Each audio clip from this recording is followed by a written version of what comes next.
Bueno, buenas tardes, queridos hermanos. Hoy es 7 de junio de 2026. Agradecemos, por supuesto, a nuestro Señor Jesucristo por permitirnos reunirnos en esta ocasión a través de la virtualidad para reflexionar acerca de las doctrinas bíblicas, pero también acerca de la vida cristiana. Hoy quiero que hablemos un poco acerca de un tema muy especial y es el tema de la paz de Dios, y para eso quiero que abramos nuestras Biblias en Filipenses 4 y vamos a leer los versos 6 y 7. Filipenses 4, versos 6 y 7. Dice: Por nada estéis afanosos, sino sean conocidas vuestras peticiones delante de Dios en toda oración y ruego, con acción de gracias, y la paz de Dios, que sobrepasa todo entendimiento, guardará vuestros corazones y vuestros pensamientos en Cristo Jesús. Bien, la paz, hermanos, es una de las necesidades más profundas de nosotros como seres humanos, ¿cierto? Hoy nosotros vivimos con muchas cosas que nos facilitan la vida, por así decirlo. Tenemos tecnología, entretenimiento, tenemos información rápida, instantánea en la palma de nuestras manos, y tenemos también, por supuesto, miles de maneras de distraernos. Pero a pesar de todo eso, seguimos en una condición en la que estamos cansados, estamos ansiosos y estamos vacíos en muchas ocasiones. En la historia, queridos hermanos, querido oyente, nunca habíamos estado tan conectados y al mismo tiempo jamás, como seres humanos, habíamos estado tan inquietos. Y la Biblia, la palabra de Dios, nos habla de una paz completamente distinta a la que el mundo nos quiere ofrecer. Cuando en las escrituras se nos habla de paz, no nos está hablando únicamente de tranquilidad emocional o de la ausencia de problemas. La paz bíblica, la paz cristiana, es mucho más profunda. En el Antiguo Testamento vemos una palabra, eh, la palabra shalom. Esta es una palabra que tiene mucho significado, un significado muy amplio. Significa plenitud, bienestar, integridad, armonía, y también significa bendición. Sé que la hemos escuchado mucho, shalom. Y en el pensamiento de los personajes bíblicos, de los personajes hebreos, tener paz, para ellos tener paz era vivir en orden delante de Dios. Muchas personas hoy, en este siglo XXI, entienden o entendemos la paz como eso que nos da comodidad. Otras personas también entienden la paz como tener estabilidad económica. Algunos tal vez creen que paz es escapar de los problemas, aislarse o evitar problemas con otras personas. Pero la paz verdadera, queridos hermanos, no depende de esas circunstancias externas. Hay personas con dinero que no duermen tranquilas, hay personas famosas que están viviendo, que están siendo atormentadas, hay hogares que a simple vista parecen muy hermosos y son muy hermosos, pero que están llenos de mucha tensión.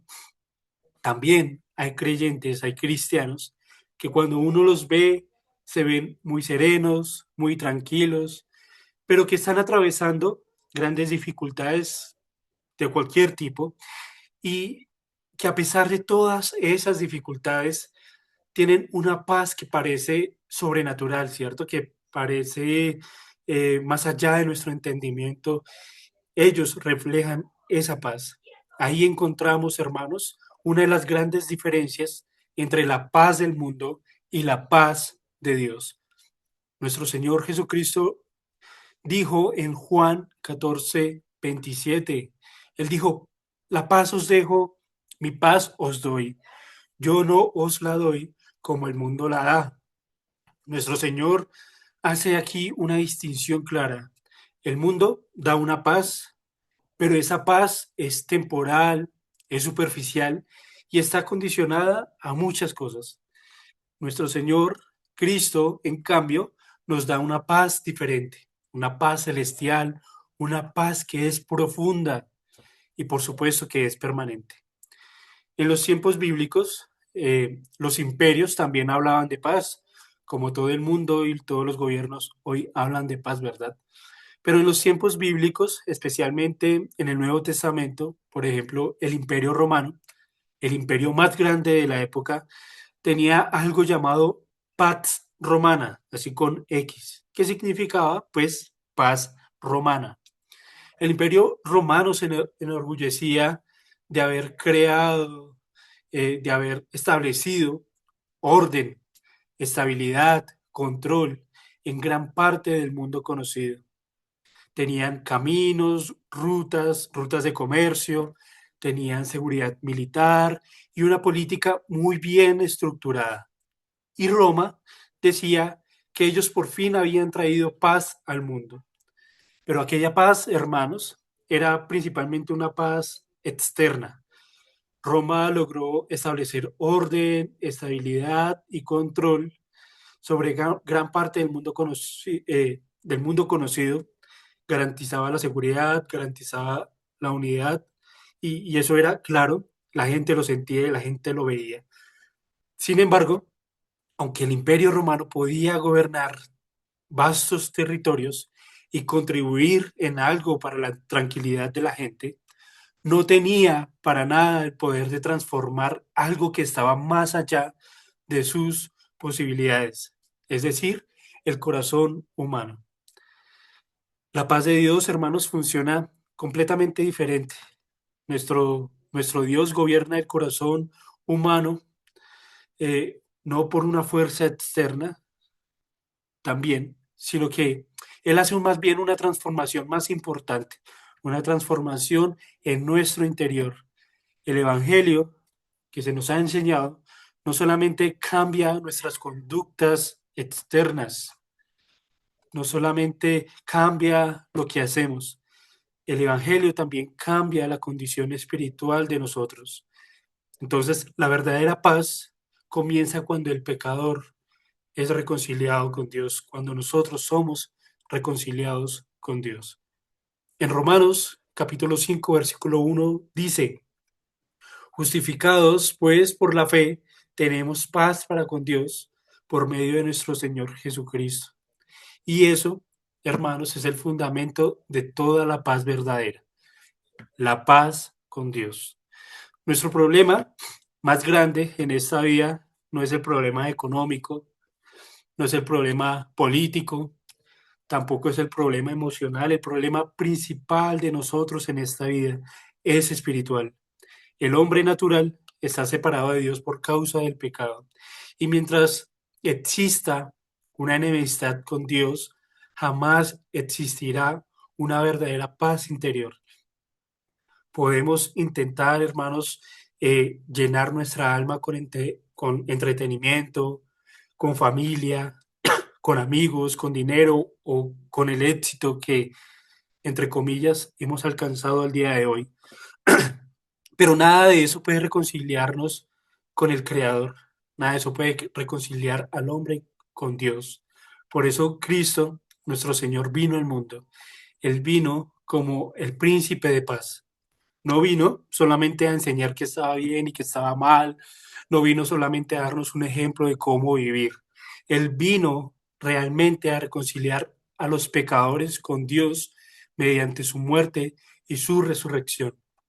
En Isaías 9:6 se profetiza de Cristo diciendo, y se llamará su nombre admirable, consejero, Dios fuerte, Padre eterno, príncipe de paz. La cruz, hermanos, fue ese lugar allí donde la justicia de Dios y la paz del hombre se encuentran y se encontraron. Cristo cargó el castigo que nosotros muy bien merecíamos para traernos reconciliación. La paz de Dios tiene un precio. Esa paz no viene así porque sí, esa paz tenía un precio, hermanos. Y ese precio fue la sangre de Cristo. Y algo muy hermoso ocurre cuando nos reconciliamos con Dios y es que empieza una transformación total en nosotros, una transformación integral, no solamente de afuera, con lo que hacemos o dejamos de hacer, sino una paz interna, una paz de Dios que empieza a gobernar nuestro corazón. En Filipenses, capítulo 4 versículo 7 dice que esta paz sobrepasa todo entendimiento. Eso significa que hay momentos donde humanamente podemos ver que no es posible estar tranquilos. Estamos en una situación donde decimos, no es posible que yo esté tranquilo en un momento así. Pero como cristianos, como creyentes, permanecemos firmes. No porque ignoremos el dolor, sino porque sabemos quién gobierna todas las cosas. La paz de Dios, por supuesto, no significa la ausencia de tormentas, significa que la presencia de Dios está en medio de ellas. Nuestro Señor Jesús dormía en la barca mientras el mar estaba agitado. Conocemos muy bien la historia, los discípulos estaban aterrados, pero Cristo permanecía en perfecta calma. Esa escena retrata, hermanos, esa diferencia que hay entre vivir gobernados por el miedo o vivir descansando en la soberanía de Dios. Muchos cristianos hoy viven agotados. Es inevitable vivir agotados mentalmente porque caemos en el error de querer controlar todo lo que solamente Dios puede controlar.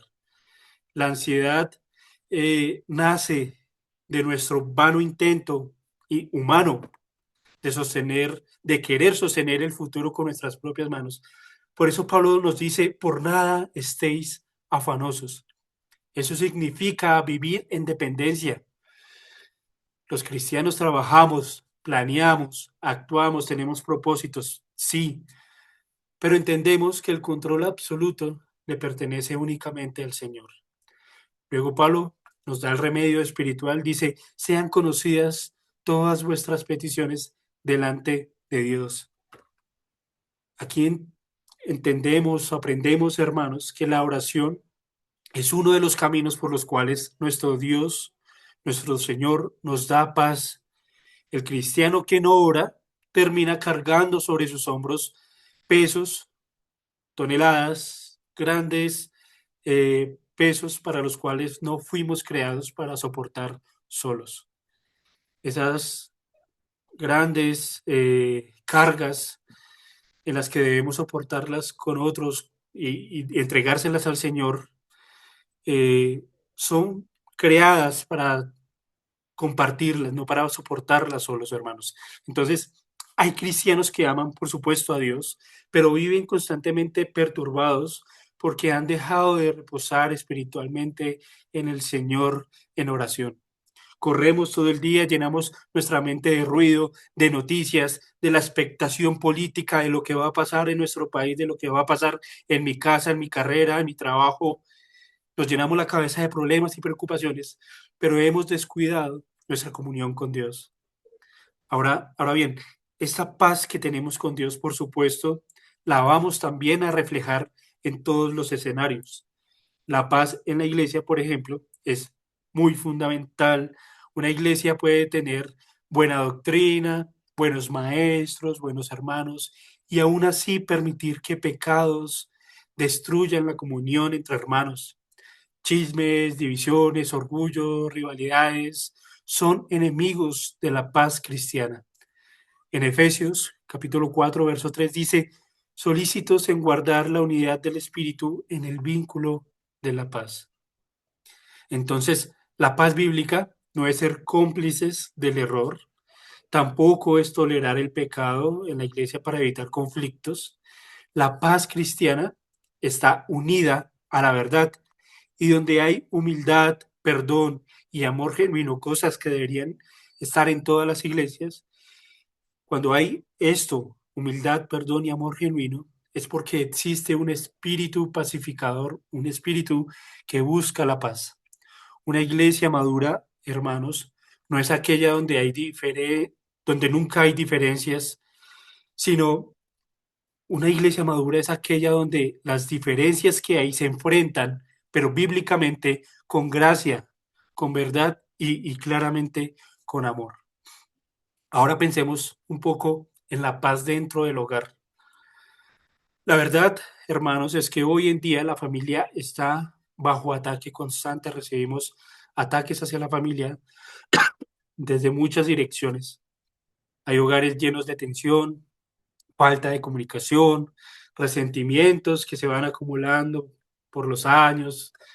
Hay viejitos en las familias que no olvidan lo que pasó hace 30, 40 años y no pueden. Está ese resentimiento. Muchas veces, hermanos, las heridas más profundas no vienen de las personas extrañas, de las personas de afuera, sino que las heridas más profundas vienen de las personas más cercanas a nosotros, de nuestra familia. Y un hogar sin Cristo puede tener momentos de diversión. Vemos familias que publican fotos en viajes, piscina, reuniones familiares, pero si están sin Cristo, difícilmente tendrán una paz espiritual. Cuando Cristo nuestro Señor gobierna una familia, comienza a desarrollarse distintas actitudes, actitudes diferentes a las de otras familias. Empieza a haber paciencia, dominio propio, el perdón, empieza a haber servicio y un amor que se sacrifica por todos, un amor que se sacrifica por los padres, por los hijos, por los hermanos. Y para ello se requiere madurez espiritual, se requiere de nosotros que aprendamos a callar cuando debemos callar. Se requiere que hablemos cuando debemos hablar y perdonar así como Cristo nos perdonó. Y finalmente pensemos un poco en la paz en nosotros mismos. La paz interior no es esa paz que se logra mediante la meditación o el yoga o clases de motivación, congresos de busca la paz interior, no. Hermanos, muchas personas viven en una guerra que es interior. Esas personas están atormentadas por culpas, culpas del pasado, por frustraciones, por cosas que no lograron alcanzar, por inseguridades. Otros viven esclavizados porque se comparan, ¿no? Se comparan constantemente con otras personas, dicen, esta persona si logró lo que yo no, si tiene esa seguridad que yo no, si tiene esa salud que yo no tengo. Y hay personas que creen que su valor como persona depende de demostrarle algo a los demás. La buena noticia, hermanos, es que el Evangelio confronta esa esclavitud, confronta esa guerra. Cuando entendemos que nuestra identidad en Cristo es fuerte y es verdadera, comenzamos a descansar. Ya no vivimos buscando la aprobación del vecino, la aprobación del familiar, la aprobación del pastor, siquiera, sino que empezamos a tener una imagen diferente de nosotros mismos. El Señor Jesucristo nos da una imagen diferente, nos hace sentir valiosos. En Cristo encontramos aceptación, encontramos propósito y encontramos redención. La imagen más importante que podemos tener como cristianos es la imagen que el Señor tiene acerca de nosotros a través de Cristo. Eso no significa, hermanos, que seremos perfectos inmediatamente o que ya que tenemos el Evangelio somos perfectos. Por supuesto que no. Claramente seguimos luchando contra el pecado, las debilidades y las emociones y nuestra imagen no es la mejor presentable delante del Señor. Pero ahora luchamos y lo hacemos con esperanza en Cristo. David entendía muy bien eso en el Salmo 42. Él decía, ¿por qué te abates, oh alma mía, y te turbas dentro de mí? Espera en Dios. Ahora esperamos en Dios y esa es nuestra paz. Agustín de Hipona tenía una frase muy famosa y muy cierta. Él decía, nuestro corazón está inquieto hasta que descanse en ti. Fuimos creados para Dios. Y mientras el alma, nuestra alma, el alma de cualquier persona, permanezca lejos de Él, existirá una inquietud constante. La verdadera paz, hermanos, no consiste en escapar del sufrimiento, sino en conocer al Dios soberano, incluso en medio del sufrimiento. Los mártires cristianos, esas personas que morían por la verdad del Evangelio, entendieron muy bien esto. Muchos creyentes en la historia enfrentaron persecución, enfrentaron la cárcel y enfrentaron la muerte con una paz impresionante. Las personas, los romanos, ellos se sorprendían de la paz con la que estas personas sufrían la persecución, la cárcel y la muerte horrible. ¿Pero por qué lo hacían? Porque la paz de Dios en ellos era más fuerte que las circunstancias que ellos sabían muy bien eran temporales. Y el mundo no comprende eso, hermanos. Para el mundo todo es paz mientras las cosas salgan bien. Mientras todo salga como se espera, eso es paz. Pero el cristiano puede llorar y tener paz al mismo tiempo. Puede sufrir y seguir confiando. Puede atravesar pérdidas sin perder jamás la esperanza. Eso solamente lo produce el Espíritu Santo en nosotros. En Gálatas 5 se menciona que la paz es fruto del Espíritu, no es simplemente una habilidad que podamos adquirir. Tener paz es una obra divina en nuestro corazón que es regenerado. Y finalmente, hermanos, ya para concluir, debemos recordar que la paz definitiva llegará plenamente en el reino eterno de Dios. El mundo sigue caído, este mundo sigue caído. Habrán guerras, injusticias, dolor y sufrimiento hasta el regreso de Cristo. Ningún sistema ni ninguna política humana podrá producir jamás una paz absoluta. La paz eterna solamente será completa cuando Cristo reine plenamente y toda la creación sea restaurada. Apocalipsis, ese libro tan hermoso, describe un futuro glorioso donde ya no habrá muerte, ya no habrá llanto, ya no habrá dolor, ya no habrá sufrimiento, ya no habrá enfermedad. Allí la paz será perfecta y eterna porque el pecado habrá sido destruido definitivamente. Mientras tanto, hermanos, vivimos confiando en el Señor. Entonces, esta es la invitación de Dios para nosotros hoy.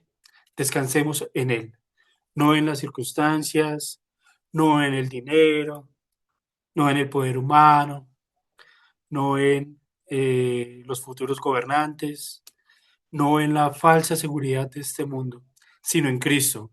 Porque la paz de Dios, hermanos, no es una ilusión, no es una fantasía, es una seguridad profunda de que estamos en las manos de un Dios que es soberano, que es santo, bueno y por supuesto que es fiel. Y cuando esa verdad gobierna nuestros corazones, hermanos, incluso en medio de las tormentas, el alma puede descansar. Dios los bendiga.